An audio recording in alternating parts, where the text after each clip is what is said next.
মাত্র 1 বছর 5 মাস পার হলেই তিনি হতে পারতেন শতবর্ষী, কিন্তু সেই মাইল ফলকটি ছোঁয়ার আগেই 98 বছর বয়সে না ফেরার দেশে পাড়ি জমান এই বর্ষিয়ান অভিনেতা। তিনি আর কেউ নন, উপমহাদেশের কিংবদন্তি অভিনেতা দিলীপ কুমার। তাকে বলা হয় ভারতীয় সিনেমার ট্র্যাজেডি কিং। 2021 সালের 7 জুলাই পৃথিবীর মায়া ত্যাগ করেন এই প্রখ্যাত অভিনেতা। যদিও দিলীপ কুমার তার নিজের ধর্ম কখনো গোপন করেননি। যখন তার জনপ্রিয়তা ধীরে ধীরে বাড়তে থাকে, তখন অনেকেই তার আসল নাম ভুলে গিয়ে তাকে একজন হিন্দু অভিনেতাই ভাবতে থাকেন। সে যাই হোক, তার নাম মোহাম্মদ ইউসুফ খান হওয়ায় তাকে বলিউডের প্রথম খান হিসেবেই ধরা হয়।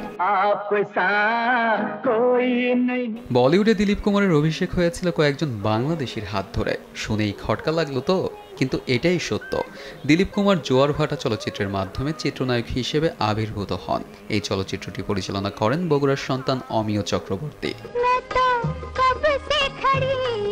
সিনেমার সঙ্গে দিলীপ কুমারের যুক্ত হওয়ার গল্পটাও বেশ দারুণ। 1922 সালের 11 ডিসেম্বর অবিভক্ত ভারতের পেশোয়ারে তার জন্ম। 30 দশকের শেষ দিকে তার পরিবার স্থায়ীভাবে মুম্বাইয়ে বসবাস শুরু করেন। সে সময় দিলীপ কুমার একটি ক্যান্টিন চালাতেন এবং স্থানীয় বাজারে শুকনো ফল সরবরাহ করতেন। সে সময় সুদর্শন দিলীপ কুমারের সিনেমার প্রতি ছিল অদম্য নেশা। এই কারণে প্রায় ছুটে যেতেন সিনেমার শুটিং দেখতে।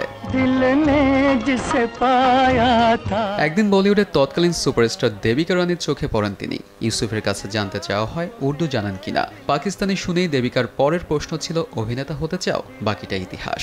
দিলীপ কুমারের বাবা কখনো চাইতেন না তার ছেলে সিনেমায় আসুক। তার মধ্যে ইউসুফ খান থেকে দিলীপ কুমার হয়ে ওঠার বিষয়টি ভালো চোখে দেখেননি তার বাবা। एक लाडले बेटे के बाप बनकर मुझे अपने कलेजे से लगा ली। পুরো ফিল্ম ক্যারিয়ারে নিজের অভিনীত 63টি ছবির মধ্যে দিলীপ কুমার মাত্র একটি ছবিতে মুসলিম চরিত্রে অভিনয় করেছেন। সেই ছবির নাম মুঘল-ই আজম। এতে মুঘল শাহজাদা সেলিমের চরিত্র রূপায়ণ করেন তিনি। এরপর আর কোনো ছবিতে তাকে মুসলমান চরিত্রে দেখা যায়নি।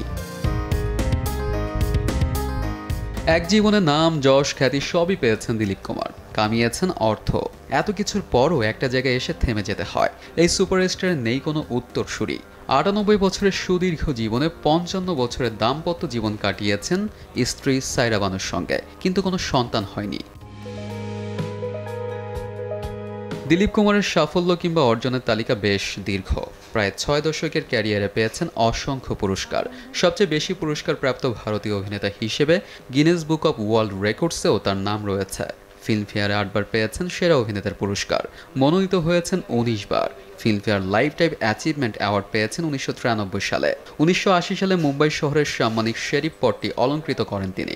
চলচ্চিত্রে অবদানের জন্য পেয়েছেন ভারত সরকারের সম্মাননা পদ্মবিভূষণ ও দাদা সাহেব ফালকে। পাকিস্তান সরকার তাকে ভূষিত করেছেন নিশানে ইমতিয়াজ সম্মাননায়, কিন্তু ভারতীয় জাতীয় চলচ্চিত্র পুরস্কার তার ভাগ্যে জোটেনি। ARM সাদাত, দেশ টিভি।